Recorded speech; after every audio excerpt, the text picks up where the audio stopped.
Muy buenas tardes, bienvenidos a El Mundo Ahora de France 24. Yo soy Elena Lozano y todo lo que verá a continuación es noticia. Iniciamos.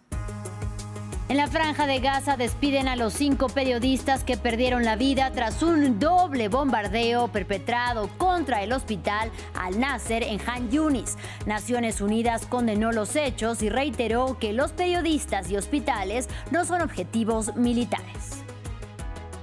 El primer ministro francés François Bayrou se someterá a un voto de confianza en la Asamblea Nacional el 8 de septiembre durante una sesión extraordinaria que busca legitimar su plan de ajuste fiscal de casi 44.000 millones de euros con el que su gobierno busca reducir el déficit. Gilmar Ábrego García fue detenido por agentes del ICE cuando acudía a los tribunales de inmigración en Baltimore, Maryland. La detención del migrante salvadoreño ocurre a tan solo 3 días de haber sido puesto en libertad y corre peligro de ser deportado a Uganda.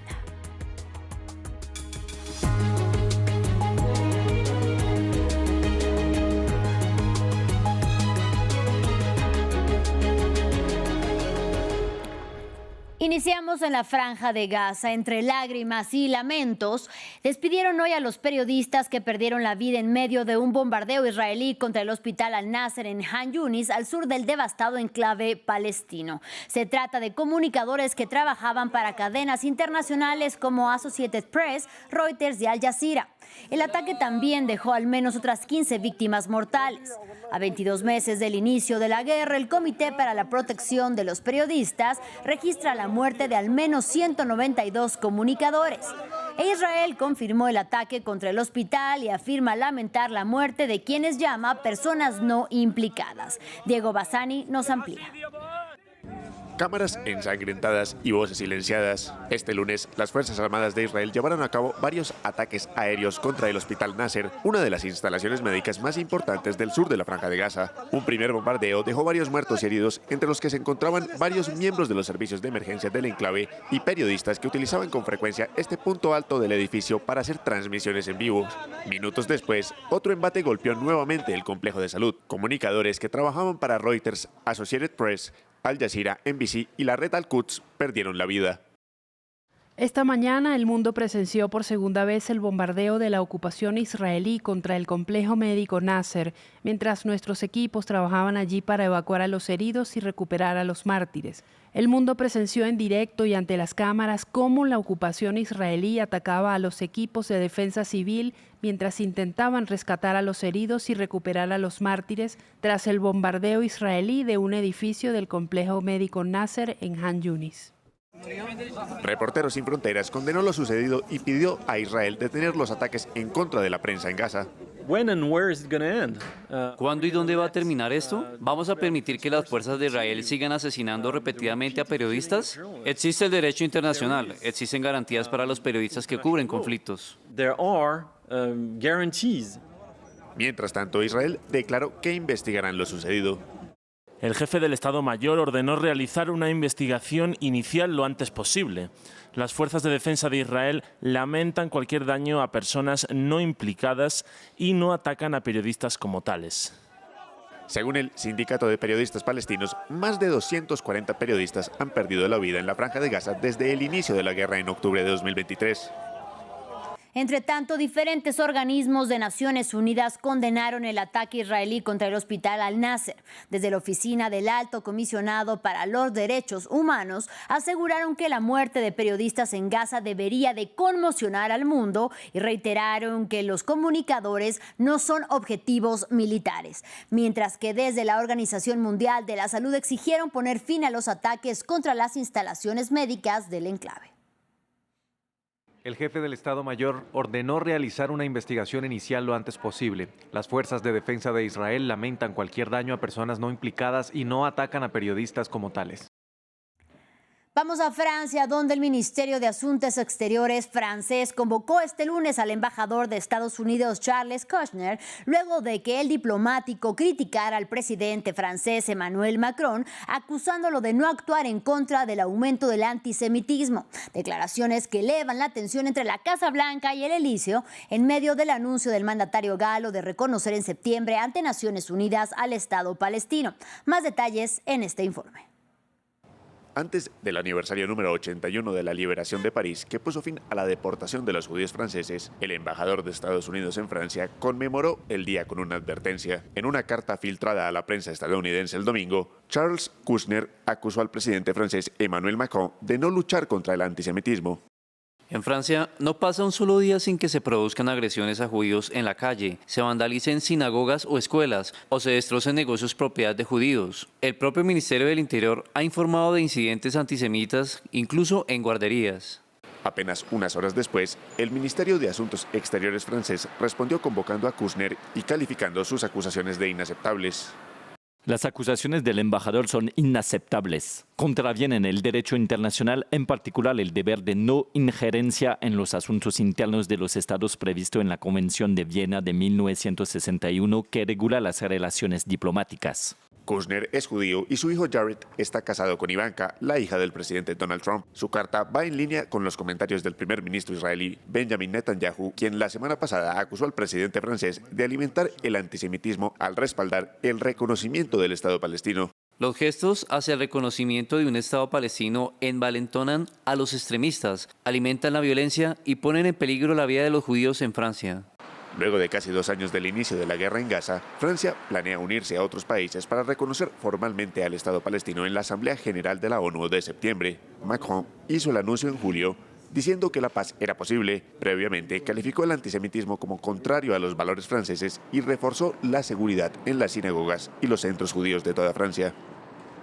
Seguimos en el país galo porque el primer ministro François Bayrou se pronunció una vez más para defender su plan de recortes presupuestarios y anunció que pedirá un voto de confianza en el Parlamento el próximo 8 de septiembre. El premier alertó sobre un peligro para Francia a causa de su alto nivel de endeudamiento, que según él necesita importantes recortes del gasto público. Su plan de ajuste fiscal de casi 44.000 millones de euros ha recibido críticas de la oposición y de grupos sociales que convocaron un movimiento social para el próximo 10 de septiembre. Desde París, nuestra periodista Natalia Ruiz nos explicó qué implica el voto de confianza anunciado por Bayrou. El primer ministro François Bayrou se juega el todo por el todo, convocando a un voto de confianza el próximo 8 de septiembre. Esa es la información principal de la rueda de prensa que dio en la tarde de hoy aquí en París. El primer ministro lo que quiso a través de esta rueda de prensa, más allá de discutir sobre las diferentes medidas que él propuso en ese proyecto de finanzas, es en realidad de dar cuenta de la situación extremadamente peligrosa en la que se encuentra el país, hablando de un endeudamiento o un sobreendeudamiento excesivo que está atravesando el país, algo que ha venido empeorando en los últimos 20 años. Y por eso, para él, lo más importante, antes de entrar a discutir los diferentes puntos de ese texto de ley que él dice está abierto a discutir con todo el mundo, es en realidad de que haya un consenso por parte del gobierno y del legislativo de que hay un problema y que hay que entrar a actuar. Y por eso, les digo, él se juega el todo por el todo porque aquí él se expone a ese voto de confianza, necesita 289 votos a favor, a sabiendas de que este gobierno no tiene la mayoría en la Asamblea Nacional y que será muy difícil de lograr ese umbral. Una vez terminada esta conferencia de prensa, ya, de hecho, el Partido Comunista, tanto como la Francia Insumisa, el Partido de Izquierda Radical, así como el Partido de Extrema Derecha, Reagrupación Nacional, dijeron que no darán su voto de confianza al gobierno de Bayrou.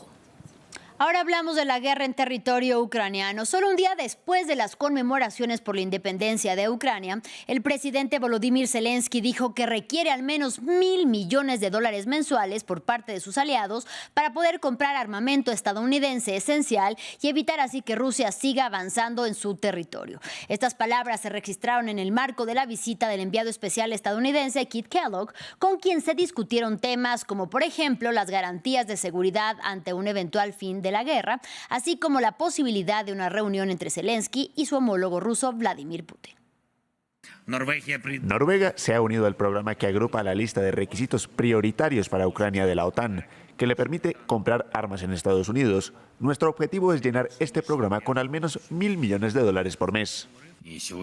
Hoy habrá una reunión con el enviado especial de Estados Unidos para Ucrania, Keith Kellogg, para trabajar en los preparativos para la posibilidad de futuras reuniones con la parte rusa. Al final de la semana habrá una reunión del equipo ucraniano y el equipo estadounidense, incluyendo a Marco Rubio, Steve Witkoff y J.D. Vance.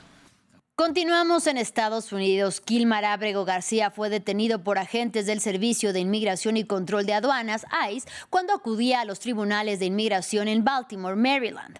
La detención del migrante salvadoreño que fue deportado por error a El Salvador y encarcelado en la megacárcel del Secot para después ser regresado a la Unión Americana ocurre a tan solo 3 días de haber sido puesto en libertad y corre peligro de ser deportado a Uganda. Antes de ser llevado por el ICE, dio junto a su esposa un mensaje en el que llama a todos los migrantes detenidos a no perder la esperanza. Queridos hermanos y hermanas, mi nombre es Kilmar Ábrego García y siempre quiero que recuerden que hoy puedo decir con orgullo que estoy libre y me reuní con mi familia. Nunca pierdan la esperanza. Never lose hope. Volverán a ver a su familia. You will once again see your family too. En otro orden de ideas, el presidente surcoreano Lee Jae-myung se reúne en Washington con su homólogo estadounidense Donald Trump este lunes. Ocurre en medio de temores de que el presidente republicano exija pagos más elevados por la presencia de tropas estadounidenses en Asia-Pacífico que contrarrestan la creciente influencia china en la región. Además de China, se espera que Trump y Lee hablen sobre Corea del Norte. Ampliamos a continuación. Apenas lleva 2 meses en el cargo tras la destitución de su predecesor. El presidente surcoreano Lee Jae-myung se reúne este lunes con su homólogo estadounidense Donald Trump en Washington, ante la preocupación por una posible retirada de Estados Unidos de sus compromisos en materia de seguridad, como explica esta analista. Uno de los elementos esenciales es intentar construir una relación que afiance la alianza de seguridad durante el mandato del presidente Trump. A esto se suma el hecho de que bajo el mandato del predecesor de Lee se produjo una gran agitación interna en Corea del Sur y se ha dicho que la alianza se encuentra en una situación algo difícil. La cumbre se celebra después de que Lee realizara su primera visita oficial a Japón la semana pasada. Tanto Seúl como Tokio dependen en gran medida de Estados Unidos para contrarrestar la creciente influencia regional de China. Corea del Sur y Japón albergan a unos 80,000 soldados estadounidenses, pero Seúl teme que Trump exija pagos más elevados para mantener su presencia. A pesar de sus profundas rencillas históricas, Corea del Sur y Japón se comprometieron a estrechar lazos antes de la reunión de Lee con Trump. En el cambiante panorama político mundial, acordamos que la cooperación inquebrantable entre Corea del Sur y Japón y entre Corea del Sur, Estados Unidos y Japón es más importante que nunca y acordamos trabajar para fortalecer la cooperación trilateral. Los dos vecinos también se comprometieron a impulsar la coordinación contra los misiles nucleares y las amenazas de Corea del Norte, un tema que también se espera que Trump y Lee discutan. Durante el fin de semana, el líder norcoreano Kim Jong-un supervisó el lanzamiento de pruebas de 2 nuevos misiles de defensa aérea, según los medios de comunicación estatales. Esto después de que Pyongyang acusara a Seúl de avivar las tensiones en la frontera. En información sobre la región latinoamericana, en Colombia el expresidente Álvaro Uribe anunció que renuncia a que su caso prescriba. Recordemos que en primera instancia fue hallado culpable de soborno en actuación penal y fraude procesal y condenado a prisión domiciliaria. La fecha límite para que la segunda instancia se pronunciara sobre el proceso era el 16 de octubre. No obstante, Uribe Vélez dijo que pese a que la ley le ofrece lo que llamó un camino corto y sencillo para salir de este tortuoso proceso, no lo aceptará porque prefiere el camino de la verdad. Se trata del primer exmandatario colombiano penalmente condenado en primera instancia. Y el Tribunal Superior de Bogotá, que actúa como segunda instancia, aceptó la semana pasada un recurso de la defensa para dejarlo en libertad mientras decide sobre su situación. Y finalizamos en España, donde a pesar de que las condiciones climáticas han mejorado, continúan las labores de emergencia para controlar cerca de 14 incendios que permanecen activos, principalmente en la provincia de León. Las llamas se mantienen activas en momentos en los que las conflagraciones han consumido ya más de 410,000 hectáreas en lo que va del año, lo que supone casi 10 veces más de pérdidas que en 2024. Así llegamos al final de este espacio informativo, pero si quieres saber más, mucho más, quédese aquí con nosotros en France 24. Hasta la próxima.